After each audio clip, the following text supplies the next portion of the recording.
Projeto de História Oral, Memória da Educação de Praia Grande, realizada no Centro de Memória da Educação de Praia Grande, Porto Aprendiz, pelo pesquisador e entrevistador Rafael da Silva e Silva, no dia 6 de outubro de 2021, com o professor Diaico dos Santos Rosa. Professor Diaico, você aceitaria ceder gratuitamente os direitos de conteúdo e imagem desta entrevista para fins de pesquisa, educação e cultura? Sim. Perfeito. A gente pode começar com você falando sobre a sua infância, as suas origens, a sua família. Sim. Eu sou natural do sul de Minas Gerais, uma cidade muito pequena, Piranguçu. Meus pais me criaram lá até os 9 anos de idade. Por conta de troca de cidade, eu acabei parando em Campos do Jordão, né? Na Serra da Mantiqueira. Lá eu continuei meus estudos em escola pública, né? Assim como era na minha cidade de naturalidade. A partir de lá tive bons professores de história no decorrer da minha carreira, inclusive um deles me serviu como inspiração, ainda que eu não tenha decidido naquele momento pela faculdade de História. Eu acabei prestando um vestibular na Universidade Estadual Paulista, mais conhecido como Unesp. Nessa faculdade, no decorrer do seu curso, ainda que tenha sido voltado para bacharelado, ou seja, para pesquisa, eu acabei me envolvendo em vários projetos relacionados à educação. E nesses projetos a gente visitava sempre escolas com baixo rendimento, o mais conhecido como projeto PIBID. Fiz parte desse projeto durante a minha graduação. Após o término desse projeto, acabei encarando o desafio de ir para uma sala de aula, tanto por interesse, quanto por, acho que, necessidade de lidar com pessoas, ainda que isso fosse um quanto desafiador pela realidade que eu tinha encontrado. Passei em um processo seletivo da minha cidade, logo após a minha formação no mestrado nessa mesma universidade, e passei a lecionar lá no meu primeiro ano como professor. Depois desse processo, no final de um ano, buscando uma certa estabilidade e também uma carreira, procurei por concursos e uma estrutura que me oferecesse a possibilidade de ser um professor com mais efetividade, né? A gente sempre busca a questão salarial, que é uma coisa sempre perseguida pelos professores, e a estrutura. Encontrei Praia Grande no meio desse processo, os seus concursos. Vim parar em Praia Grande, acabei alocado na escola Maria Clotilde, onde eu concluí meu probatório no ano passado. Tive contato com diversas escolas, né? Durante esse tempo, por causa das cargas suplementares, e no momento... como é que eu faço? Eu já posso ir para as outras perguntas? Fique à vontade. Tá. Nos outros momentos eu acabei prestando também o processo seletivo e hoje eu me encontro como assistente técnico pedagógico pela mesma prefeitura. Perfeito. Você comentou que em Campos do Jordão você teve bons professores, boas referências. Sim. Em que época foi isso? Desculpa, eu não perguntei sua idade. Em que ano, em que época? Hoje, com quantos anos você está? E fale um pouco mais sobre esses professores que foram referências para você. Bom, eu acabei por estudar numa zona localizada no centro da cidade de Campos do Jordão, onde tinha uma escola de excelência, apesar de ser pública, né? Não era sistema ETEC, muito menos Instituto Federal, mas era uma boa escola pública, com professores efetivados. Tive professores de história, né? Consigo relembrar de 3, né? Você lembra o nome da escola? Nicola Paduba. Nessa escola eu concluí meus estudos do ensino fundamental e a partir daí eu passei a me interessar pela história, né? E pela forma de lecionar uma aula. E esse interesse nunca cessou, que foi o que acabou me levando para o vestibular de História, ainda que muitas pessoas me aconselhassem a não seguir por essa área. Tenho 30 anos, sou agora de Praia Grande e... Então, você disse que teve um professor que te marcou bastante, você se lembra dele? Me lembro, é o professor André, eu ainda continuo a lecionar nessa escola. E você lembra de alguma prática que tenha te marcado? Alguma prática, alguma aula, alguma situação, uma característica dessa professora que te marcou? Professor, sempre me marcou. Professor. Apesar eu sempre visava muitas aulas expositivas, só que eram sempre tratadas de uma forma diferente, sempre com a proximidade da nossa linguagem. Sempre que possível, tem uma referência, ele usava muita música em suas aulas. Ele tinha um armário atrás dele onde ele ligava o som e tentava sempre incorporar a aula de história aquela musicalidade de algo, né? Principalmente das épocas recentes. E tinha um diferencial, né? Tinha um diferencial. Entendi. Isso foi em que época?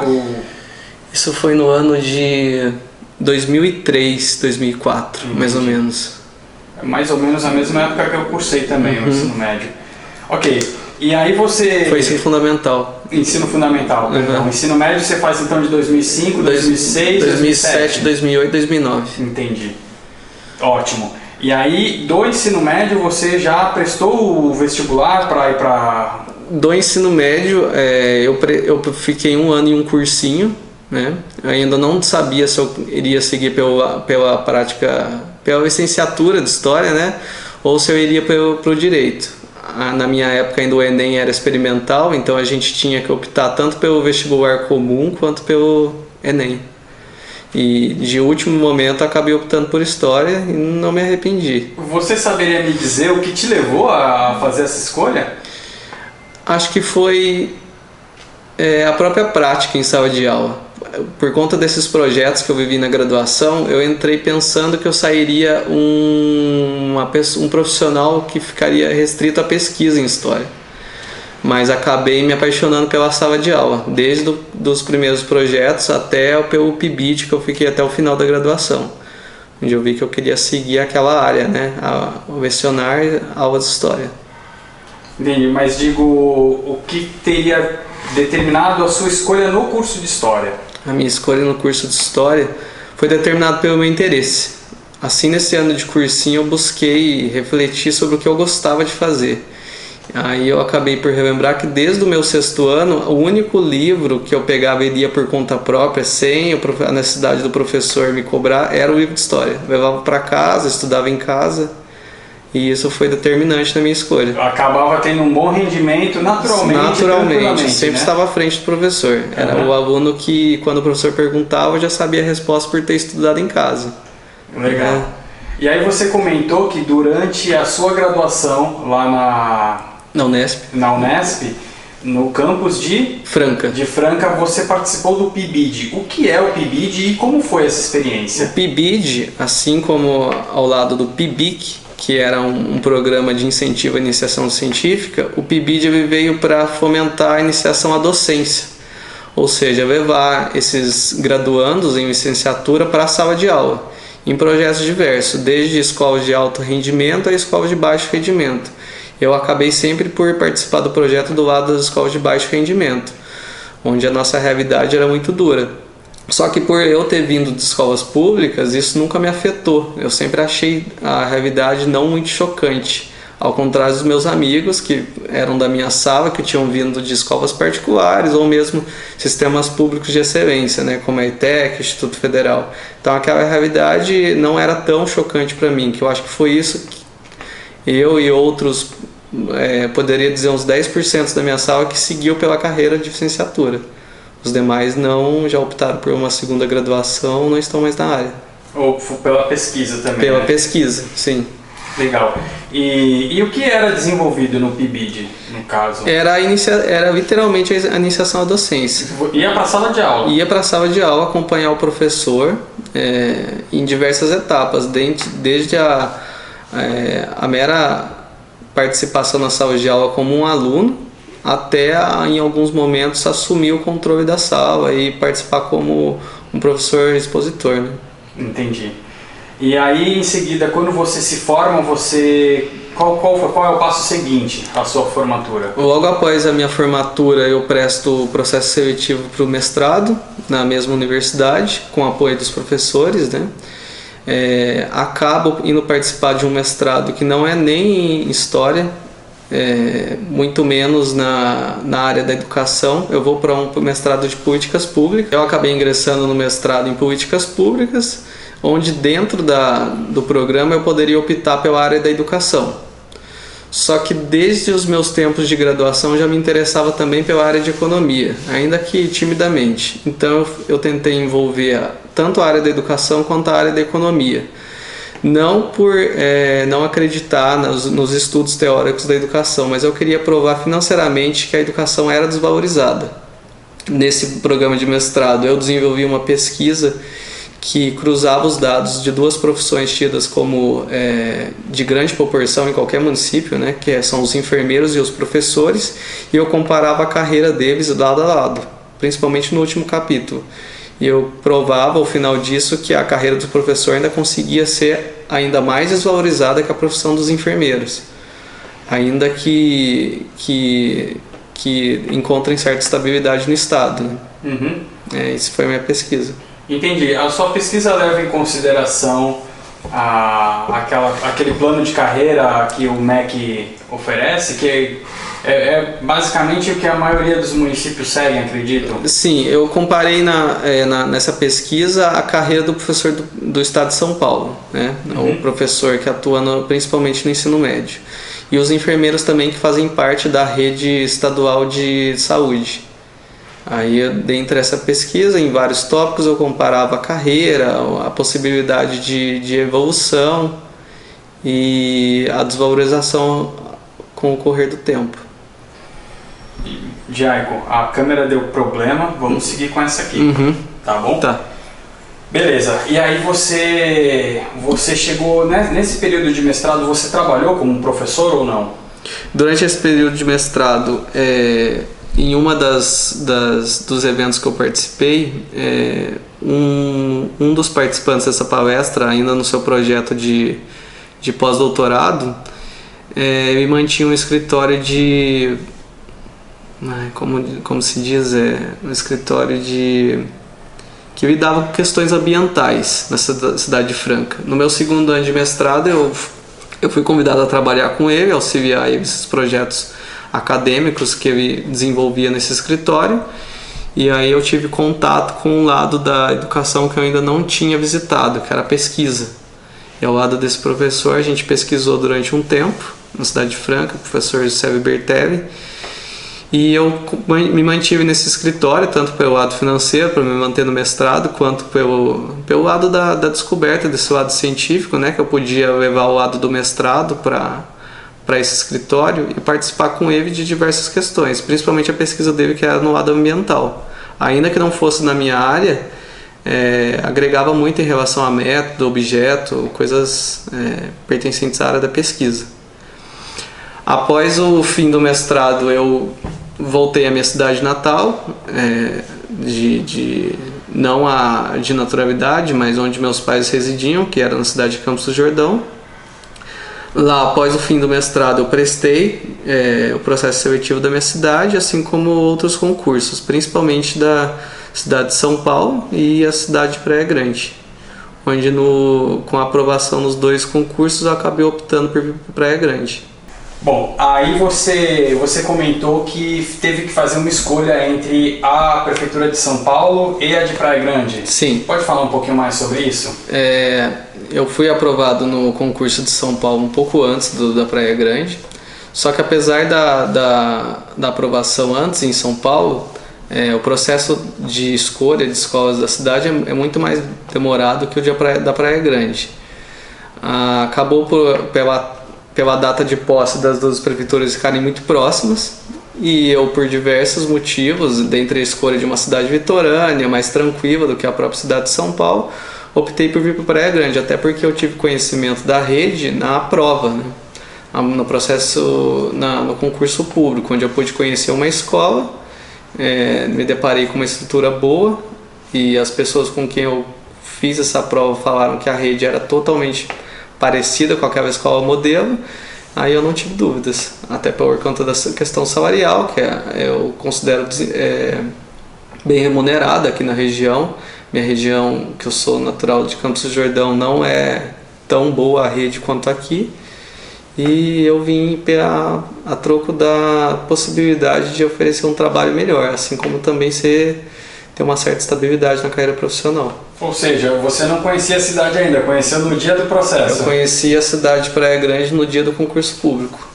Eu lembro até de me confundir entre as cidades, não sabia se estava em São Vicente ou Praia Grande em alguns momentos. Entendi, a impressão foi boa? A impressão foi boa, porque é meu gosto pela praia, né? Então não foi tão difícil. Mas a praia você já conhecia? Já conhecia, só que o litoral norte, o litoral sul não conhecia ainda.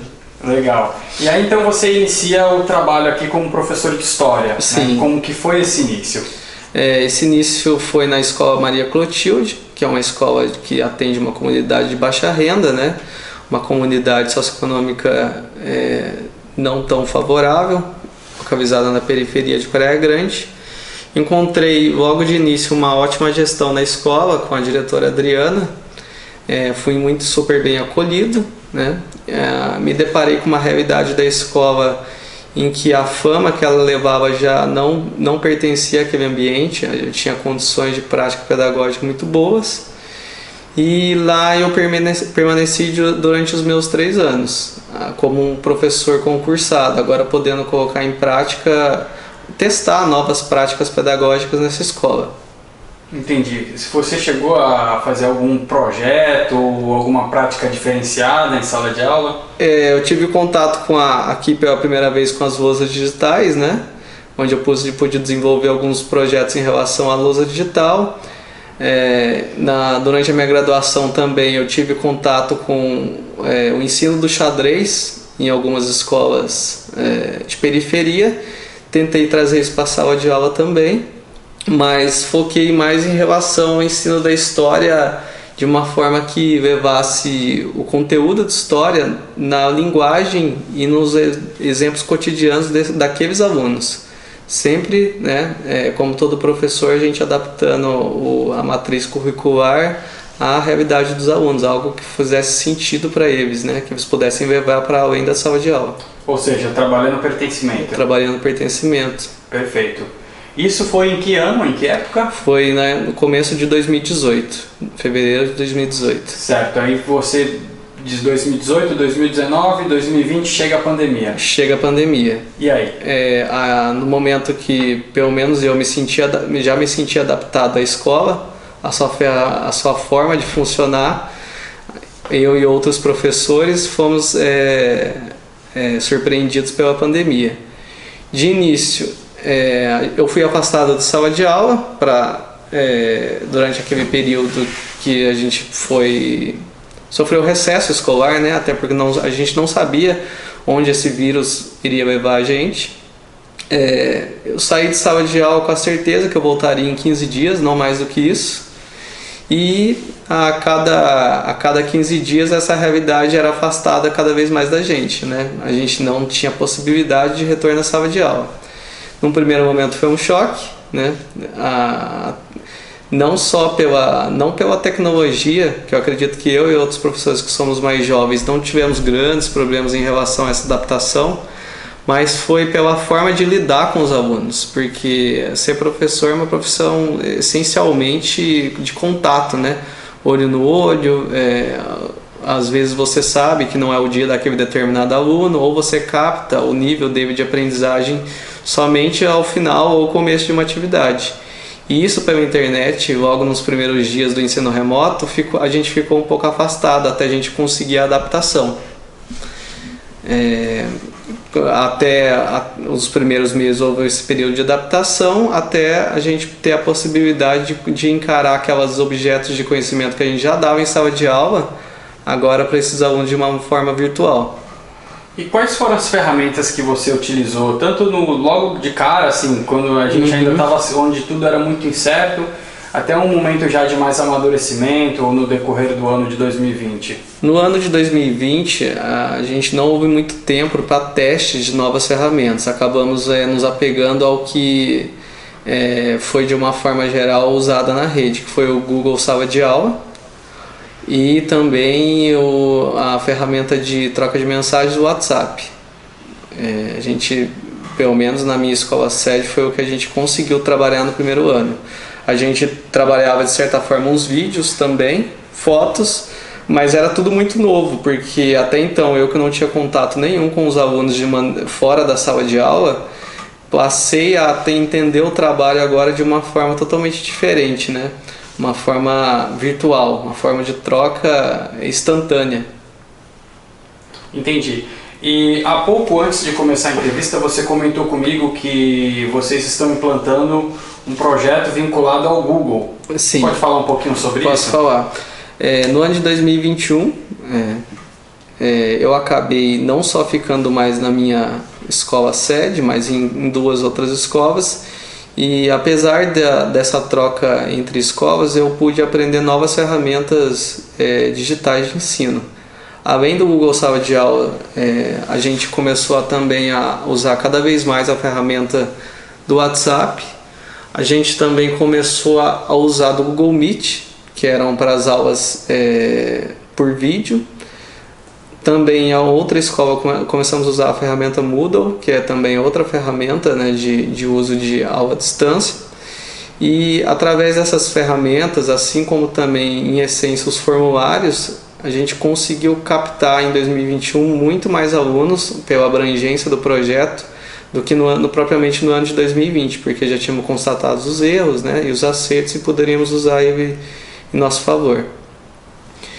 Em relação a esse ano de 2021, ao meio do ano, eu prestei o processo seletivo para o cargo de assistente técnico pedagógico, né, a sigla ATP, e ainda que eu não tenha entrado em efetivo exercício na gestão de uma escola, a gente já passa por uma preparação de uma nova ferramenta a ser implantada na rede de Praia Grande, que é a utilização das ferramentas do Google agora em parceria com a prefeitura, né? Uma ferramenta institucional, onde os ATPs, assim como em essência, né, a sua coordenação dos professores, vão ser responsáveis por sanar as dúvidas dos professores em relação a essas ferramentas.